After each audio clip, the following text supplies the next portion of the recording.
This is the TSG Multimedia Podcast for July of 2024. We're sponsored this month by Podomatic and the TSG Train Crew on Patreon. Thank you very much.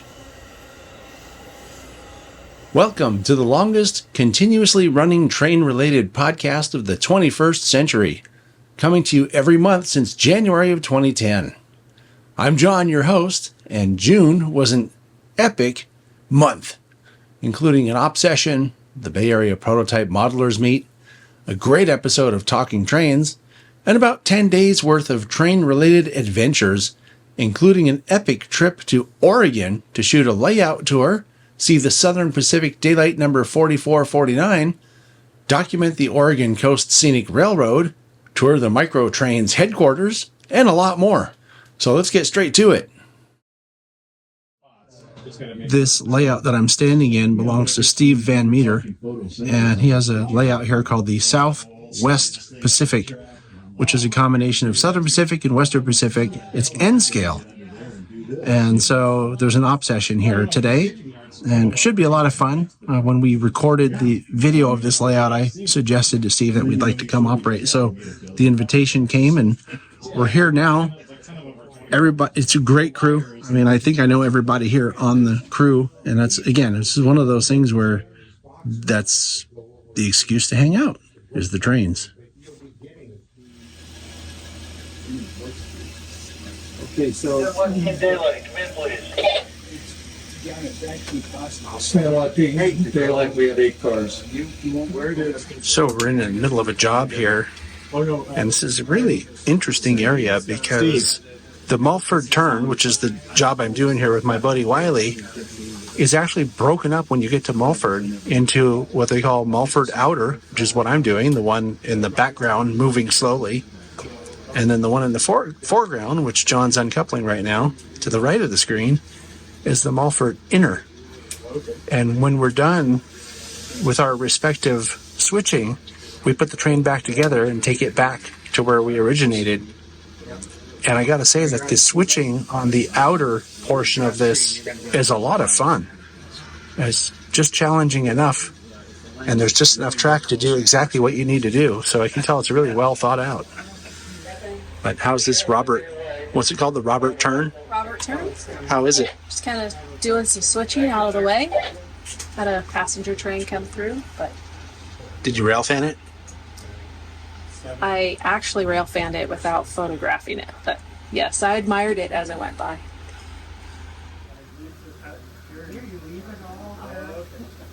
Actually, John, stay on that side for a second. You hear me, John? Yep. This is after lunch, and I'm doing my second job now. It's a Southern Pacific fuel train. I've already made one set out, and so far this is really good. I haven't had a bad job yet. This layout actually is accommodating 12 operators, which is actually a fairly large op session.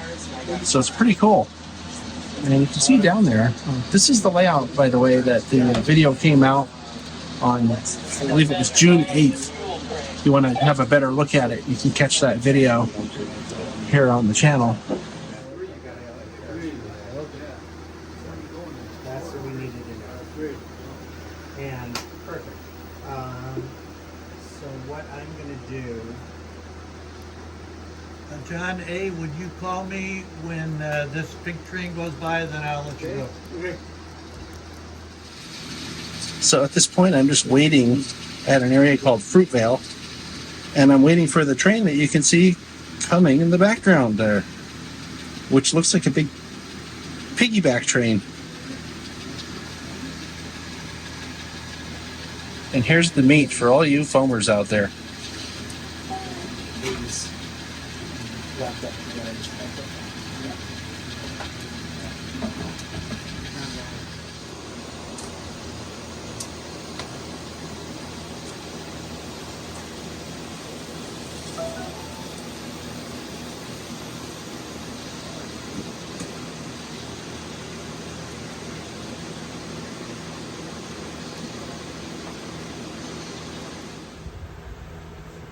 Crazy yard master. Oink oink. We figured it out.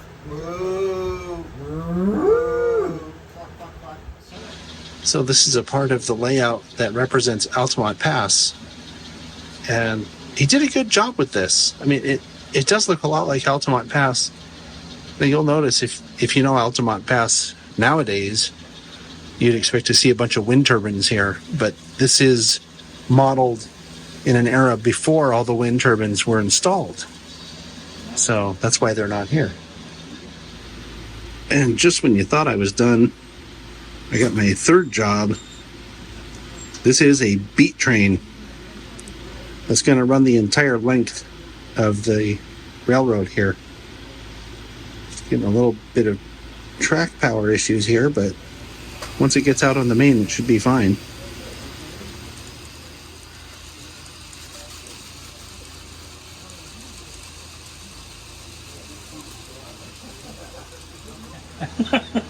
Are we having fun yet? Boy, look at this. Planned meet. Jeff, you're having too much fun. As opposed to all the meats we've Good old lumber train there, boy. That's a good looking train, isn't it? Those are some quite beautiful loads. Yeah, they're really beautiful, aren't they? I'll tell you that. That's getting pal. Isn't that what yard guys are for? All right, so the session is over. I think I ended up doing 3 or maybe 4 jobs. All of them were a lot of fun, and the operating crew was also good. One thing I was a little bit concerned about is that N-scale stuff is so small, and I was kind of afraid about using one of these skewers to do the uncoupling. We use these for HO scale as well, and they worked really well. I think I had less trouble in N scale with these than I do normally with HO scale. So that worked out real well. It was just something that I wasn't sure about because I haven't done a lot of switching in N scale. But after this experience here, anytime I have a chance to operate on an N scale layout that's switch heavy, I will absolutely do it because the skewers worked perfectly for uncoupling the models in this scale. So anyway, that's it from Alameda today. And if I think of anything else for today, I will come back. But otherwise, we're signing off from Alameda. And thanks again, Steve. It was a great time. Hi, we're doing something model railroad related today. We're at something called BAPM. That's what we call it. It's the Bay Area Prototype Modelers Meet. This happens annually. And it's in a town called Richmond, but it's in the nice part of Richmond, which is good. And there are a lot of people here that bring models to show off. They do clinics all day. There's some vendors here. And it should be really fun. I'll try to show you some of the better stuff that I see. And I'm also here shooting a video about this event for the channel, so you can look for that in the near future. As part of this event, they have, I guess, door prizes, what I'd call it. And we actually donated some this year, some videos. So we're an official sponsor of this event this year. They were such mean. They did a fabulous job. Hey, you never know who you're going to run into. It's the Doobie Brother. Yeah. Liam. Last time you were... Wait a minute. When was the last time you were on the channel? When we did number 4's birthday. Oh, it was Art. Or was it Ardenwood? I saw you Ardenwood, but did we do a video about that? I don't think so. Well, here he is. There's lots of model trains here. They aren't mine, and they aren't Marty's either. We like trains. We do like trains. We like trains. This is another example of you never know who you're going to run into. You might remember Nick from the Fern Creek in Western and also from the Wright Railway, which is a garden layout video that was put out from 2016. Yeah. Almost 10 years ago. I know. What? You're getting old. Yeah, that's what I'm kind of working on. But Nick is here also at BAPM. My first time here. Yeah, what did you bring? I brought some trains. Very exciting. That's it, trains? Yeah, just trains. Yeah. They're cool trains. Yeah, we got some commute trains and some other stuff. Yeah. Bunch of people I know here, so it's a good time. What's your impressions of the first time ever coming to this event? If you've not been here, what are you doing? Come to the next one.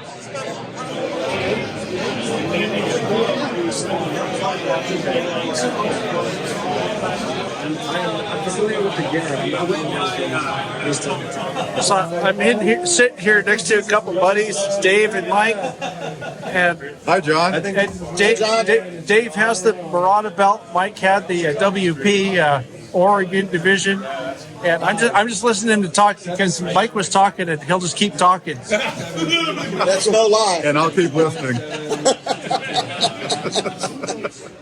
Group 2 for these, 91 cars. This was a unique group of cars. It's a weird number for some reason. All right, so it's a little bit later, and we're just getting back home from the Bay Area Prototype Modelers Meet. And tell you what, it's been a while since I've been to that meet, and I need to go to it more often because there are more people that I know there than really almost any other event. We were talking on the way down here and noticing or talking about how there were more people at this event than the people that we saw at the PCR convention. I mean, people that we know.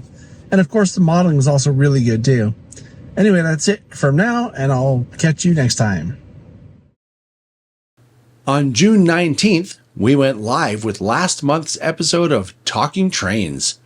Murph and I had a discussion with Mike Osborne about adopting prototype procedures and protocols to your model railroad hobby.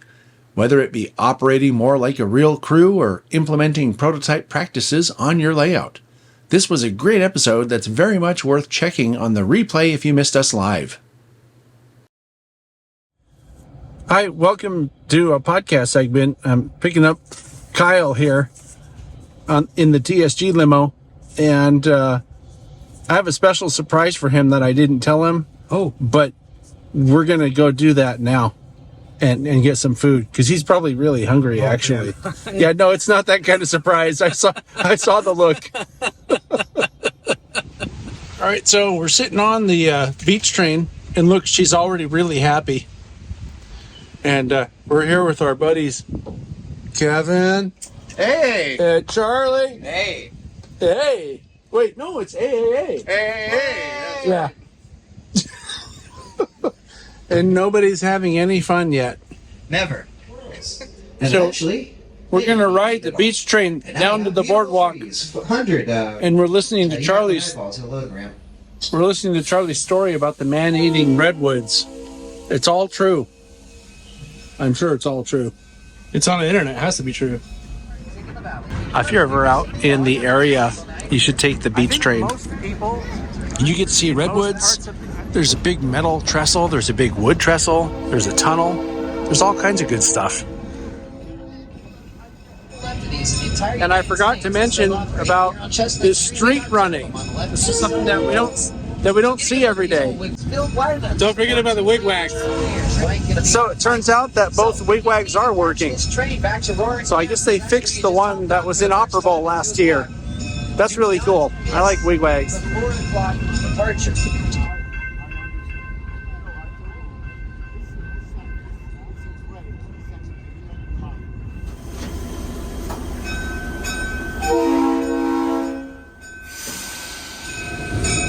So part of what we're doing here is we're going to ride the cab on the way back to Felton, where Roaring Camp is.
I didn't even know we were going to be doing this until this morning. I didn't know. Or was it yesterday? That was this morning, right? When I talked to you? Yeah. Wow. Yeah, so it was kind of surprising to me, but what a great time. 3 points of contact. Always go backwards. 3 points of contact. I like 4 because I'm good like that.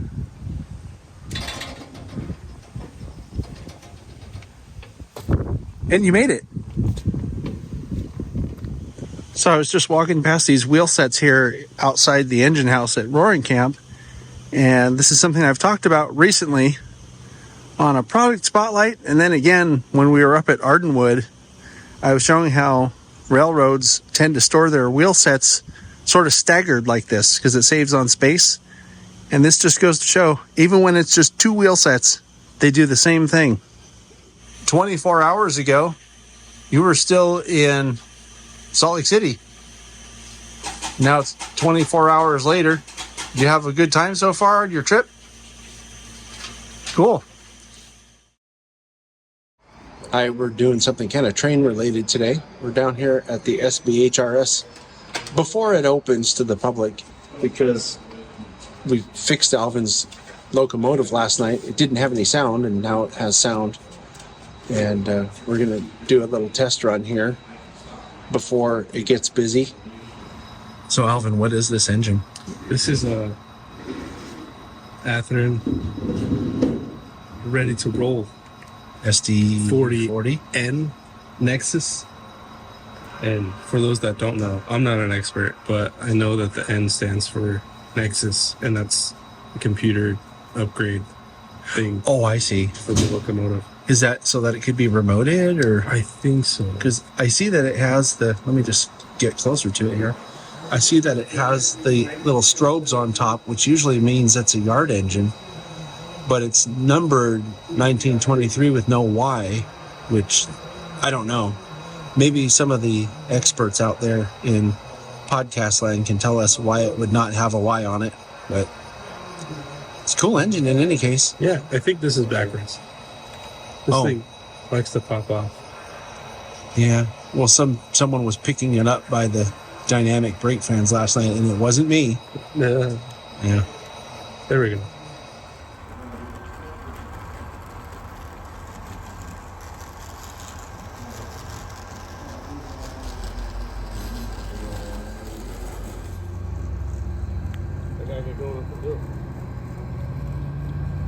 Fair enough.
Okay, so it's a little bit later, and we're in one of my favorite places to go hang out when we're down at the SBHRS, which is the Interlocking Tower. It's a Southern Pacific interlocking tower.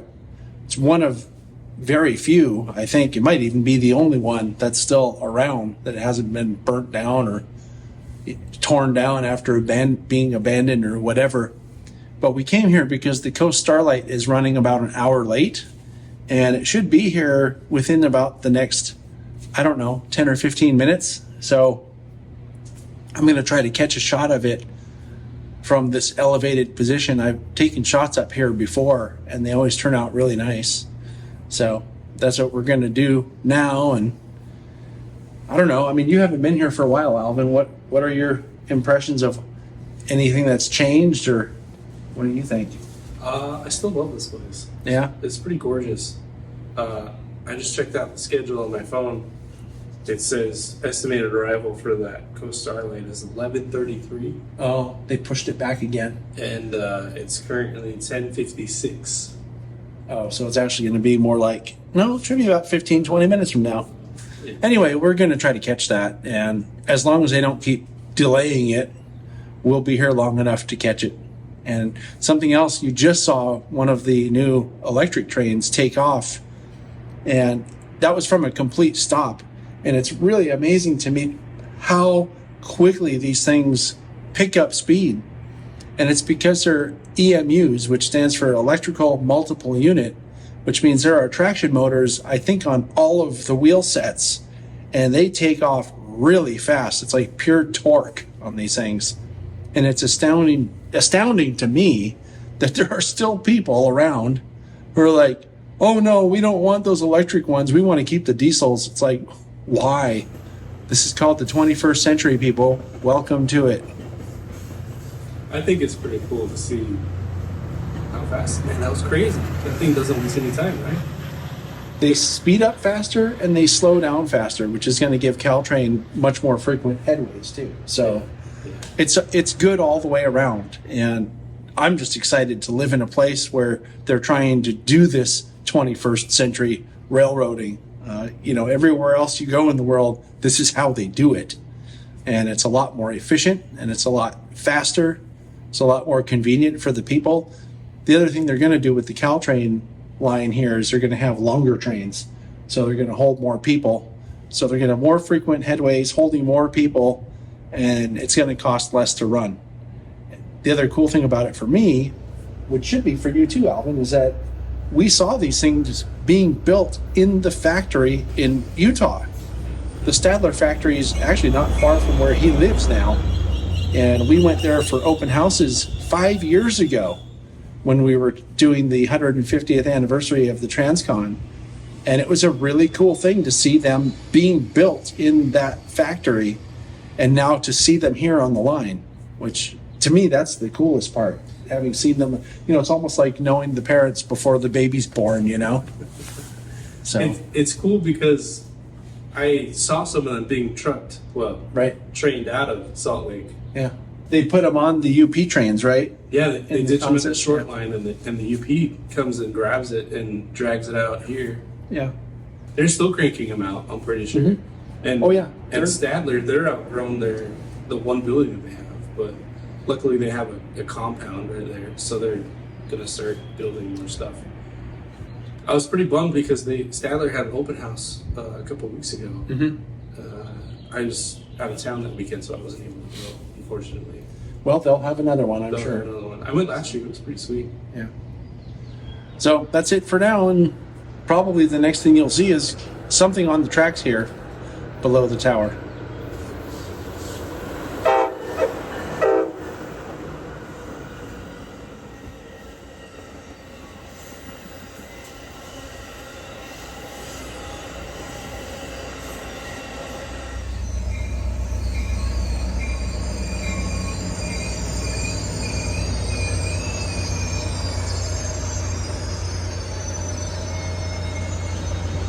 Okay, so we're just wrapping up here at SBHRS with this guy.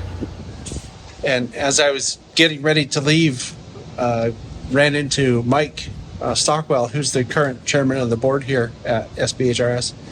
And he came over and said something that I found interesting and kind of profound in a simple way, that what we're experiencing here in our area is actually a transition era. We're going from diesel to electric in our commute service, and I had never really thought about that before. So he was talking about the importance of documenting it and really being present, for the experience of going through a transition era. So I think that's something I'll be talking about henceforth. And thanks, Mike, for the insight, because I'm really surprised, but I have never really thought about it that way or realized or thought to realize that that's what's happening right now. It's pretty cool when you think of it that way.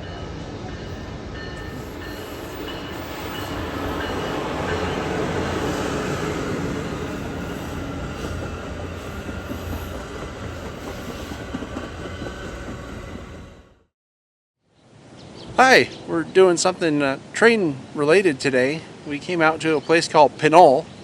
We were here last, I think a couple of years ago, when they were having the submarine races out here. And that was a story that Gary told someone that was passing by on this trail that we're on.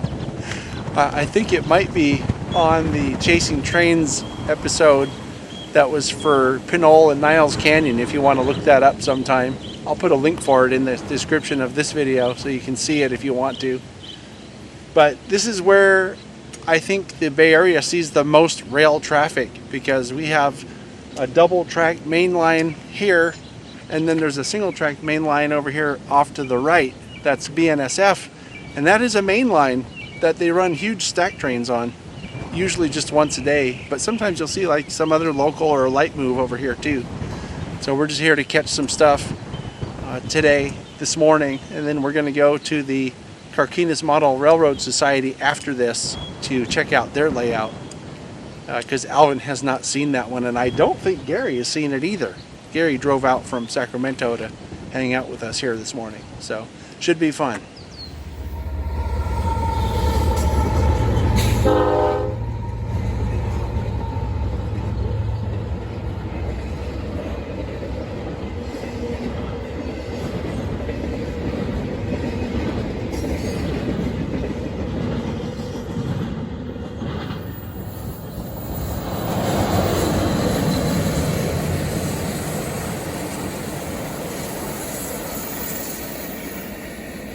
So a little update.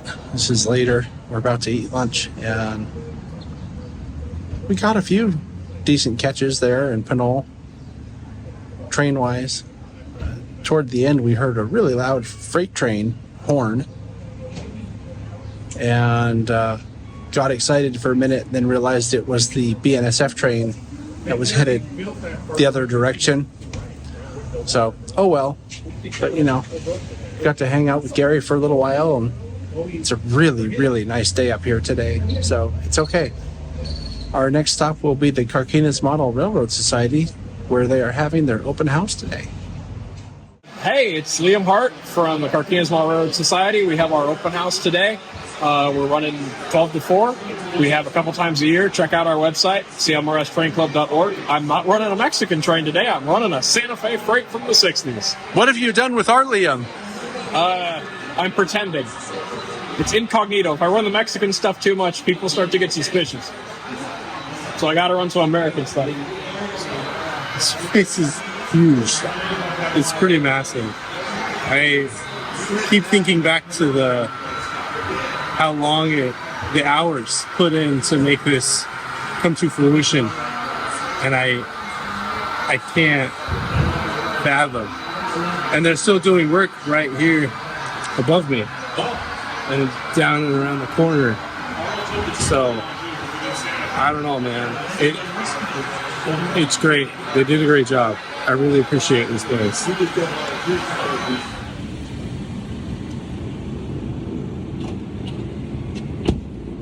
Gary, is someone gonna steal your wheels? You got wheel locks on there.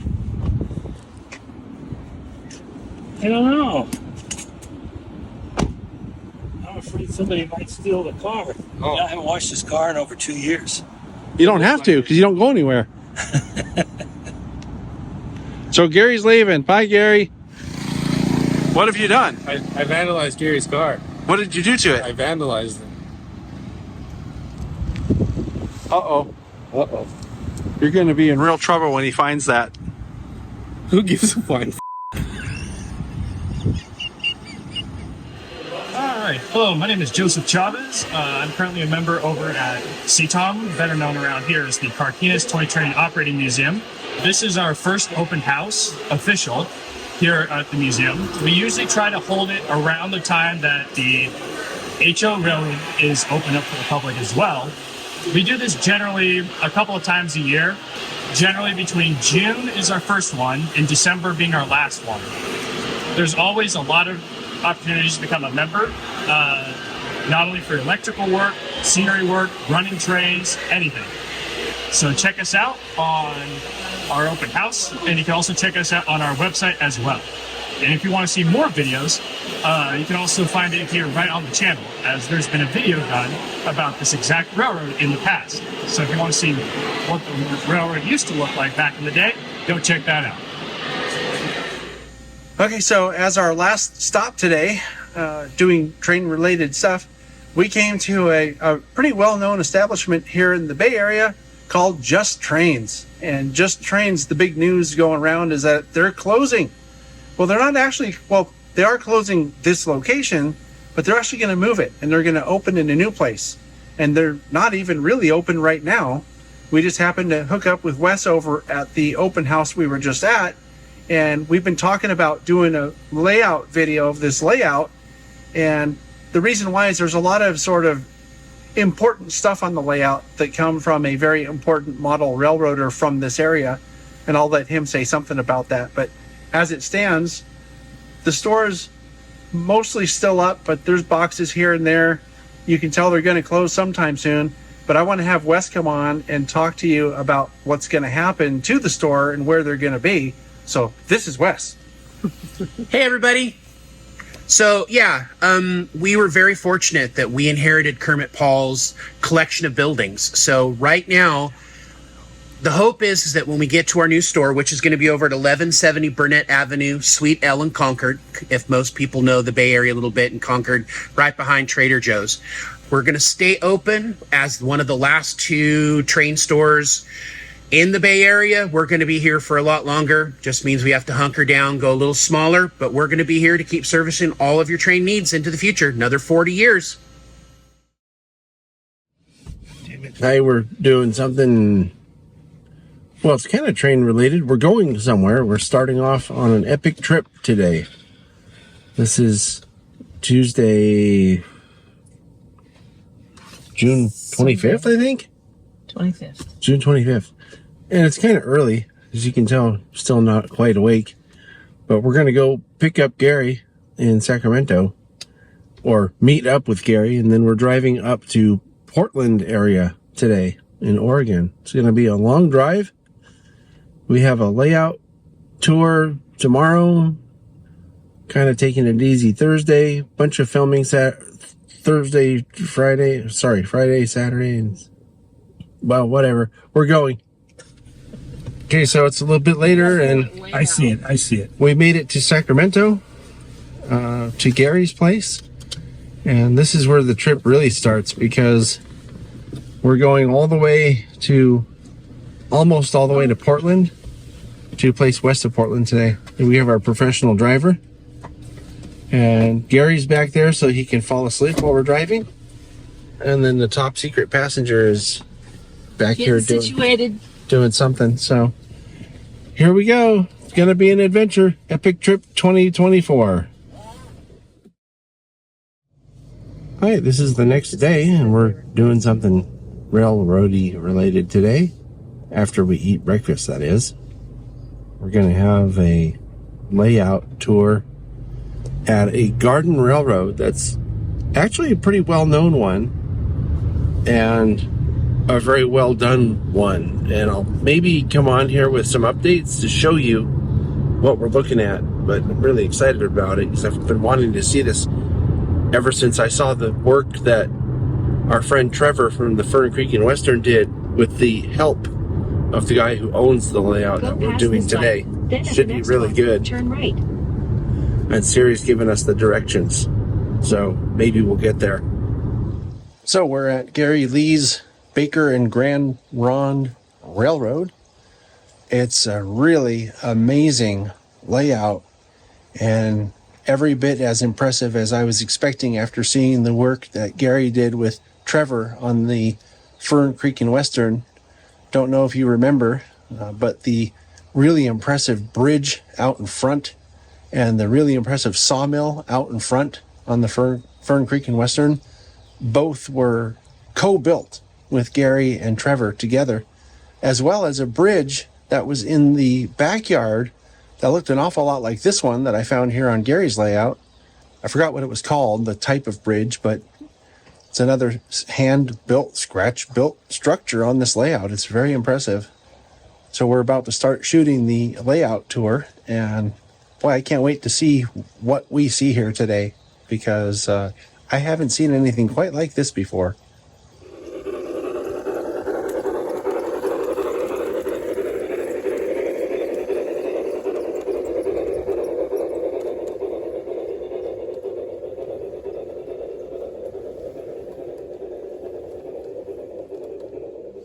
Well, it's a while later, and we're just wrapping up our shoot here at the Baker and Grand Ronde, and this is a layout I've been wanting to see ever since our mutual friend Trevor told me about it.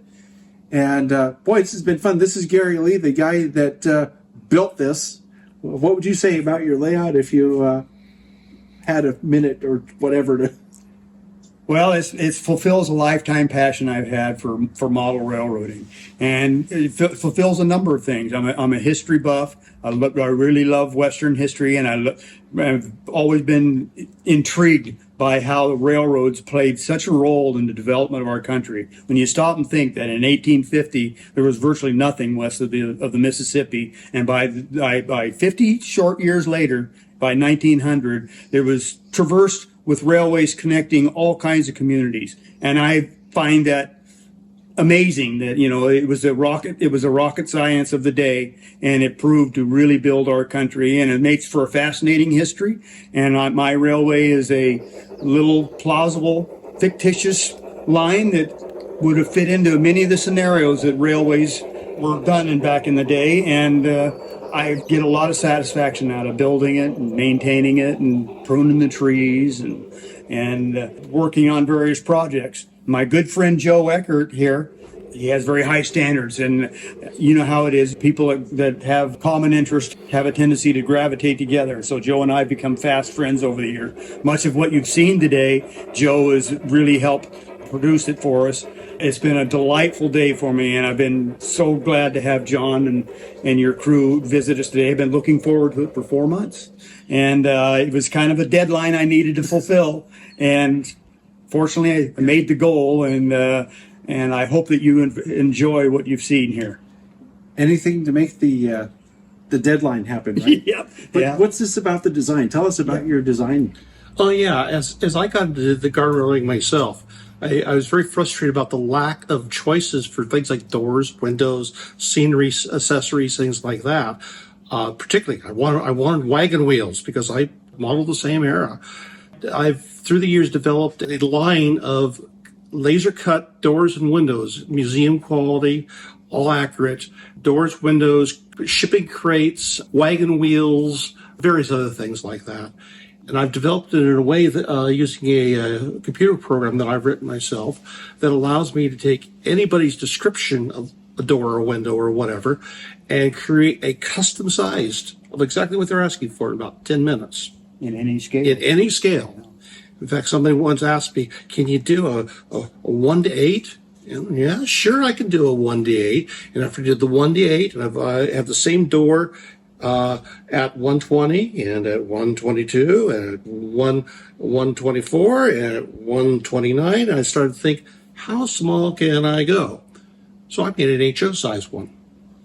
Same door, using the exact same design stuff. It's quite a surprising display. The smallest one had to use tweezers to assemble. I wouldn't actually sell that one. How can people find out about it? Like, you have a website or something? I have a website, eckartdesign.com, ECKARDT design.com. There's a online design little thing that lets you spec the window or door you want, and that sends an email to me, and I can then get back to you with exactly what that door or window is going to look like. Cool. Very quickly.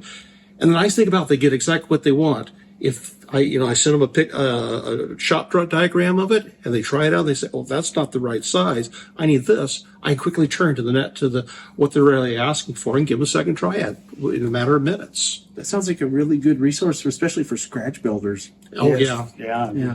Gary, you used to spend an hour putting together 25, 30 pieces for a single little window. Yes. And I laser cut one of the same in about 5 pieces that layered together. And wouldn't you say it's as good as what you used to do? Oh no, I would say it's better. It's better because of digital technology. You're able to get the accuracy that one strives for. I don't care how fine of a model builder I might be. For me to actually replicate something from 1-to-1 scale down to 1/24 is very difficult to do with a shaky hand and freehand draw and stuff. Where with digital technology, you're able to produce it and it'll be precise. It's one of the things I love about it is that there's a comfort level of knowing that scaling something down or upward is not going to create any kind of technical issues at a later date. It's going to be, the proportions are going to be all the same, to whether scaled up or scaled down. And so Joe's company and our good friendship, we've done quite a few little projects together. Almost all my buildings and stuff have Eckert design windows in them. And we've also done a few buildings with laser cut wall panels, which come ready with all the clapboarding and stuff ready to go. Trevor Parks, I was gonna say, I thought he's you got mentioned that was an laser cut. amazing sawmill that I designed, but Joe basically developed all the technology to make all the windows and doors and walls and the walls and to etch the siding into the side of the walls. So the laser technologies have been a great thing for our hobby, and Joe's an expert. If anybody's got a project that's given them the fits or something, or a dream they propose they want to do, give Joe a call and send him a message and he'll figure it out. And sometimes we collaborate and sometimes he doesn't need me, but I want to mention this because you mentioned Trevor's sawmill. Yes. You can see the sawmill that Gary's talking about on the layout tour of the Fern Creek and Western that was out on this channel. That's right. Sometime, I think it was earlier this year. It's the ultimate layout tour for Fern Creek and Western because it's gone now. And the layout tour that we shot here today will be out probably later this year, so be on the lookout for it. It's the Baker and Grand Ronde. All right, so it's a little bit later, and I think we're all a bit fried. And going back to our place that we're staying, but we're actually going to meet our friend Trevor and Lauren for dinner tonight. So that's going to do it though for today's podcast updates. I'm not going to be doing any more just because we're done with our train stuff. But I will say that Gary's layout is really cool, and the amount of scratch built, custom built stuff on it is pretty remarkable. The modeling on it is really good. And I really like the fact that the layout's built for operations too. So I'm gonna have to get up here and come to an op session whenever they do that. Sounds like a lot of fun. Anyway, that's it. And here with this guy.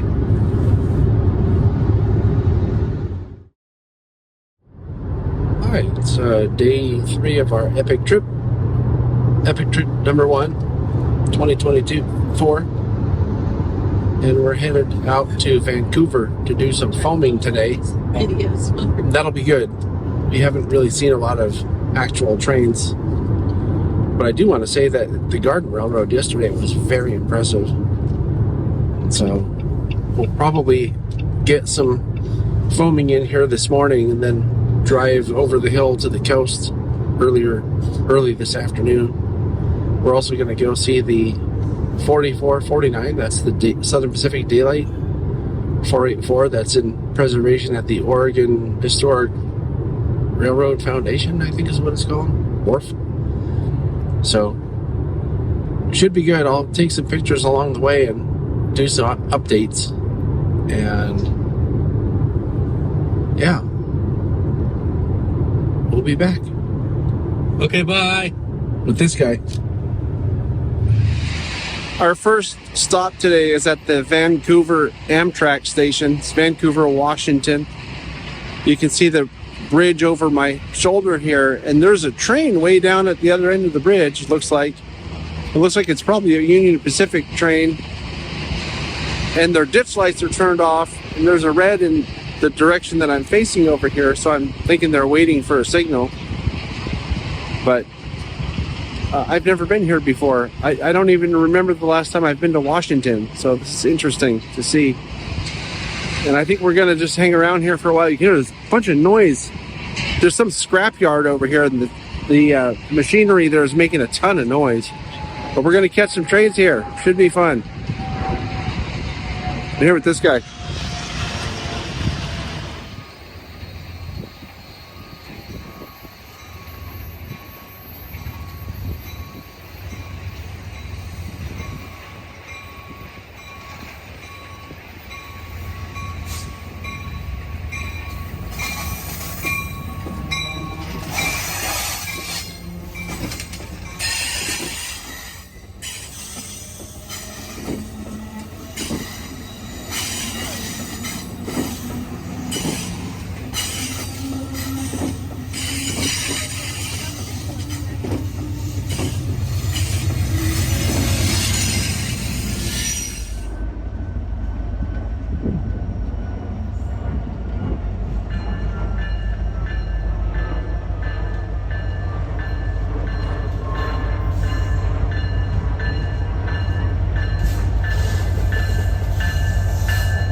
All right, so we're probably almost done here at the Vancouver, Washington Amtrak station. We managed to get some really nice drone video, and I don't know how good the stuff was from the ground. There aren't really great angles here, unfortunately, but it's a good place to be able to hang out and watch trains go by. I could see where this would be kind of a hot spot because there are trains that come from both directions here, including from over the bridge behind me here. And also, this is a Y. We're like in the middle of a Y here. And they also come up from, I guess, from the south over here. So, I'm here with this guy.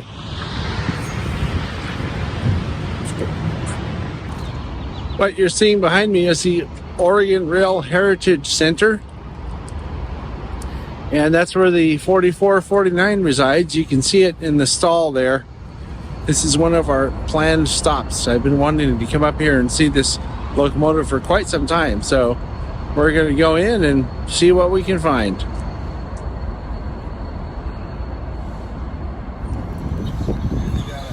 It says, please ring the bell.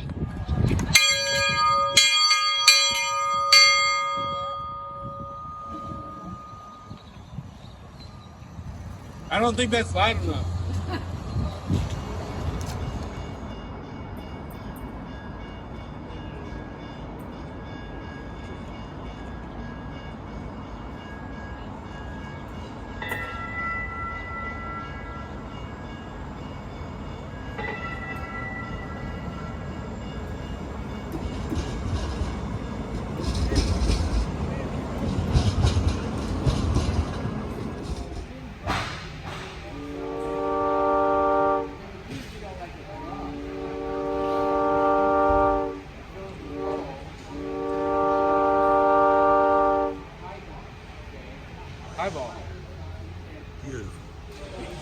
I found the world's biggest ceiling fan.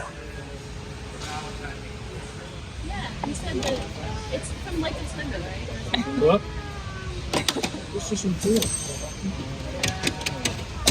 Oh, yeah, this is like it's like a... This is where we're going to go. Hello? Hello? Hello? Hello? Train's coming. Okay, so that's it from the Oregon Rail Heritage Center. It's an interesting place, and it was very exciting to see 4449 for the first time ever in person. It would be really interesting to see it running on the rails, but I'm not sure that's ever going to happen again. So all the railroads are making it very difficult for groups to try to do something like that.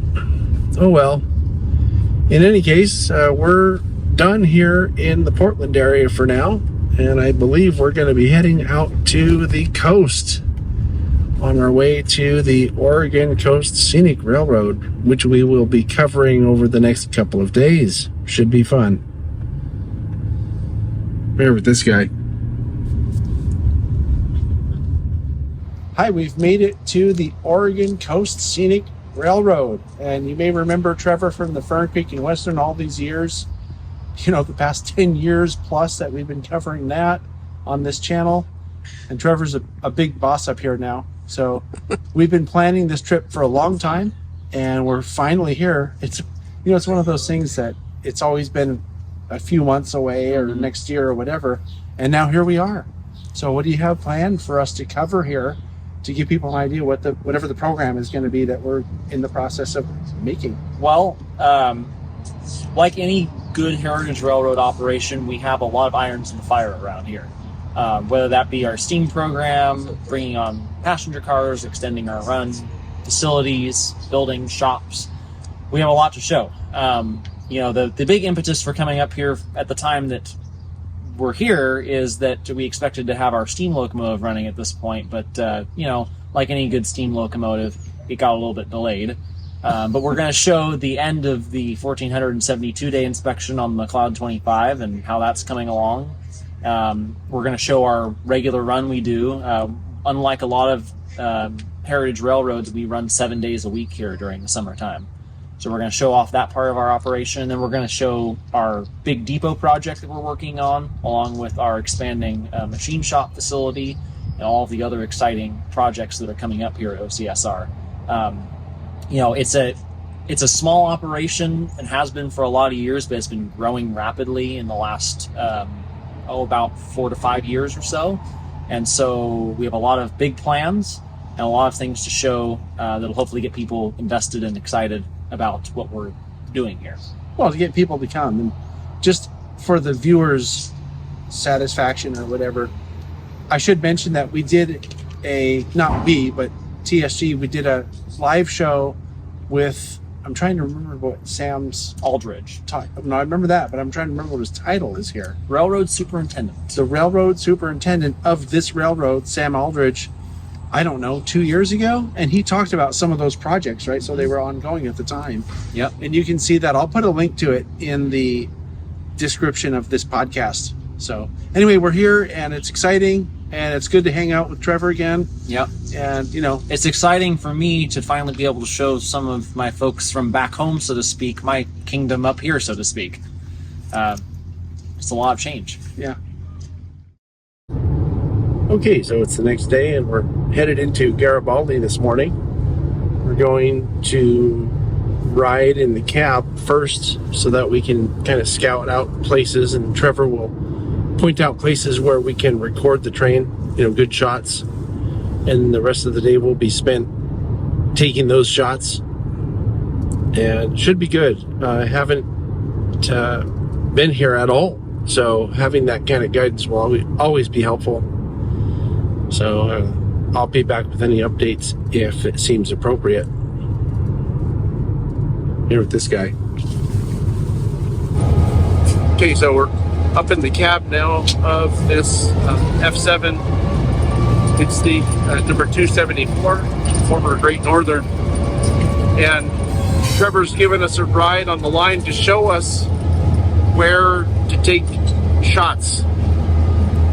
So this will be really helpful because later today we're going to be out on the highway trying to find run-bys. And it's pretty cool. I don't think I've ever been into an F unit for a cab ride before. So first time for this. It's like any good engineer, you gotta start the day with a cup of coffee. Isn't that right, John? Oh, yeah. Wait, what was the first place called? The pier, Garibaldi boathouse back there. Here's the professional driver. He's taking instructions of where to go because he's going to get us there. All right, so this is called Rockaway Beach. This is where the train terminates on its northward trip. And they stop here for a half hour, put passengers off the train, get new passengers on the train, and they actually shove back all the way to Garibaldi. And It's a really scenic route, thus the name Oregon Coast Scenic, obviously. But seeing it from up in the cab is also really cool. The terrain and vegetation and all that kind of reminds me of the Santa Cruz branch line, which is the only other place I've seen that's kind of like this, right along the ocean, in places anyway. I've never ridden a cab ride on the branch line, but I've seen the track and where it goes, and it's pretty similar to this. But anyway, we're going to get back into the cab and go back down to Garibaldi and then chase the train. We have a whole bunch of places that Trevor pointed out on the way up here, just as planned, and I'll be taking as much of that as possible today, and then also we're going to try to get some shots of it tomorrow, and should be very interesting and really nice shots right here along the Pacific Ocean. You can see the ocean's just over here over my left shoulder. So here we go once again. All right, so the cab ride is over. We're back to Garibaldi now, and we're going to go out to some of the places Trevor pointed out to us, trying to get some good shots of this thing. It would be a Chasing Trains episode, but I don't think we're going to have time to do all the shenanigans on this. So it's just going to be a trying to get shots for the video session.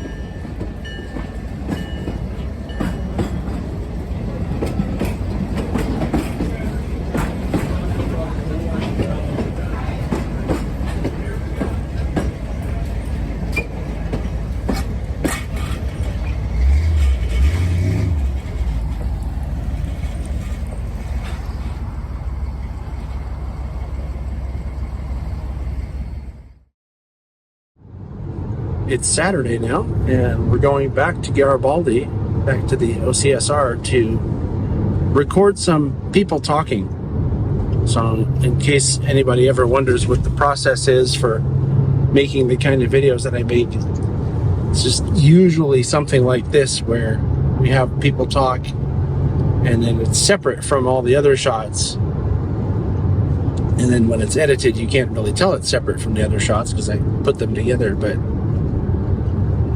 it's a methodical process that you have to go through if you're making a production like what I'm working on. So I'm here with this guy. I like that you give away your secrets. Yeah.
Okay, so we finished getting some shots down here in Garibaldi, and we're on our way to Tillamook, where they have an air museum, and inside the air museum there's a steam engine that's important to the story that we're telling about the Oregon Coast Scenic.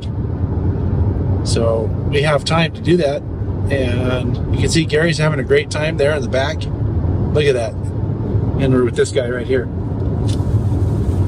And don't forget, there's also a top secret special guest in the back, too. You can see the Heisler behind me. That's the Heisler. It's stored now in the Air Museum here in Tillamook. And apparently that's the Heisler that started the Oregon Coast Scenic Railroad.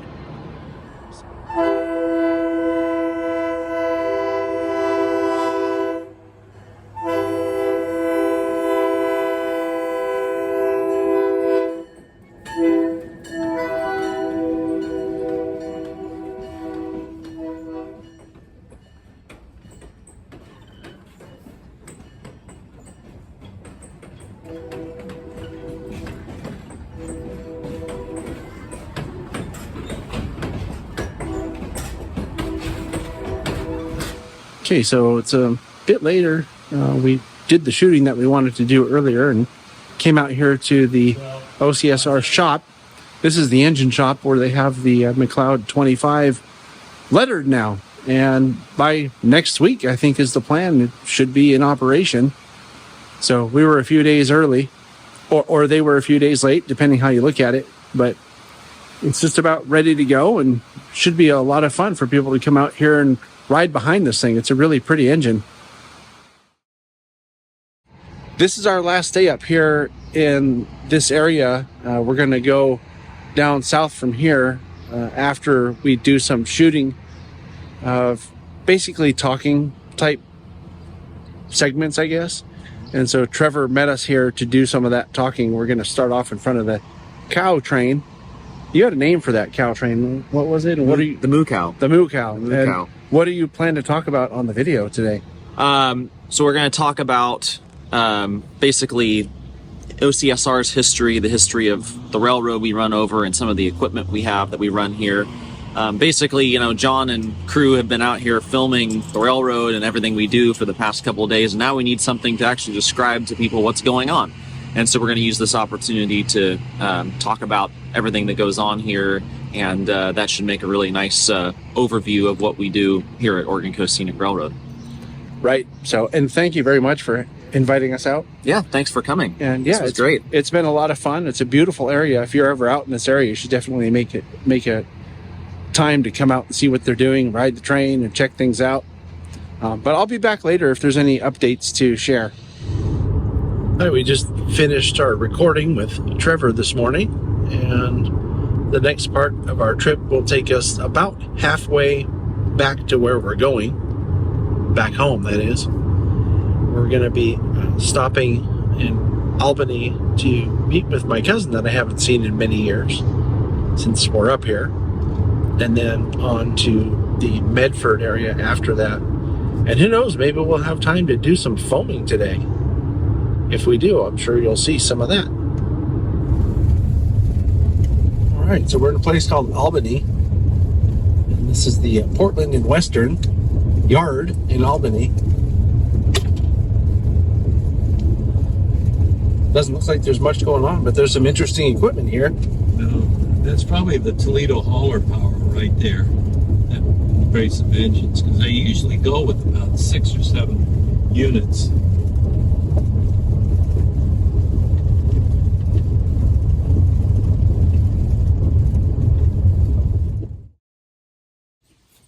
Hi, we're here at Microtrains today in Talent, Oregon, and we're going to have a little tour of their operations here.